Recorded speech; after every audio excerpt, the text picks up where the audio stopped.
सासाराम जिले की 7 सीटों में इस बार सबसे ज्यादा जेडीयू को मिली हैं। सासाराम में बीजेपी के 2 बड़े नेता रामेश्वर चौरसिया और राजेंद्र सिंह के बागी हो जाने से एनडीए गठबंधन के लिए मुश्किलें खड़ी हो गई हैं।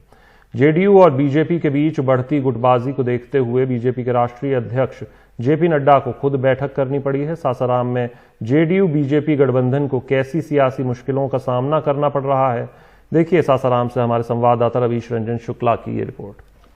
नरेंद्र मोदी जिंदाबाद।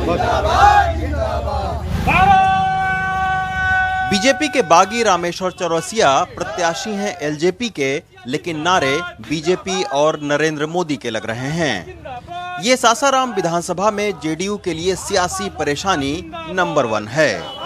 बीजेपी के कार्यकर्ताओं के साथ प्रचार कर रहे रामेश्वर चौरसिया कहते हैं कि नरेंद्र मोदी जिंदाबाद के नारे लगाने से उनको कोई नहीं रोक सकता है। अगर बिहार में एक व्यक्ति इतना प्रभावी है कि डिप्टी होते हुए सारी अपनी सीटें सीएम को सुपुर्द करता जाएगा, भाजपा की सारी सीटें जो परंपरागत सीट सासाराम और नोखा की थी वो भी अगर दे देगा तो उसके बाद भाजपा के पास क्या बच जाता है।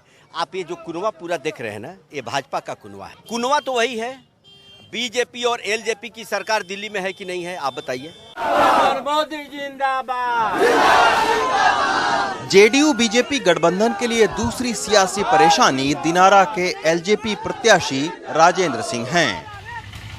वहीं सासाराम में अपनी कोठी में बैठे बीजेपी सांसद छेदी पासवान के भतीजे शेखर पासवान भी चेनारी से जेडीयू प्रत्याशी लल्लन पासवान के खिलाफ मैदान में हैं। कहीं कहीं अगर जो आपकी जिस तरफ इशारा कर रहे हैं तो राम मिला जी के सुपुत्र को पता चलेगा चुनाव के बाद कि कितने पैसा मैंने कौन आके पड़ेगा। लड़ना गठबंधन में थे तो सारी बातें थी गठबंधन। वो तो कह रहे हैं कि पासवान वोटर हैं उनके साथ में, तो वक्त बताएगा। सासाराम जिले में 7 विधानसभा में से 5 पर जेडीयू प्रत्याशी लड़ रहे हैं। इनमें से 3 सीटों पर बीजेपी के बागी भी मैदान में हैं। इस चुनाव में जेडीयू और बीजेपी के बीच तालमेल की कमी को देखते हुए खुद राष्ट्रीय अध्यक्ष जेपी नड्डा को आना पड़ा।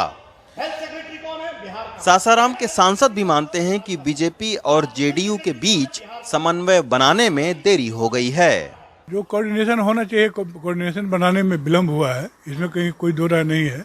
कोऑर्डिनेशन ठीक हो जाएगा, सब ठीक हो जाएगा, इसमें कहीं कोई विवाद नहीं है। भाजपा और जेडीयू में कोई विवाद नहीं, झूठी बात। लेकिन आरजेडी से जेडीयू में आए सासाराम के प्रत्याशी अशोक कुमार की भी मुश्किलें बढ़ रही हैं। उनके सामने इस बार आरजेडी ने बिल्कुल युवा वैश्य प्रत्याशी राजेश गुप्ता को उतारा है। सासाराम में पिछले 30 सालों से कुशवाहा जाति के प्रत्याशी जीतते रहे हैं।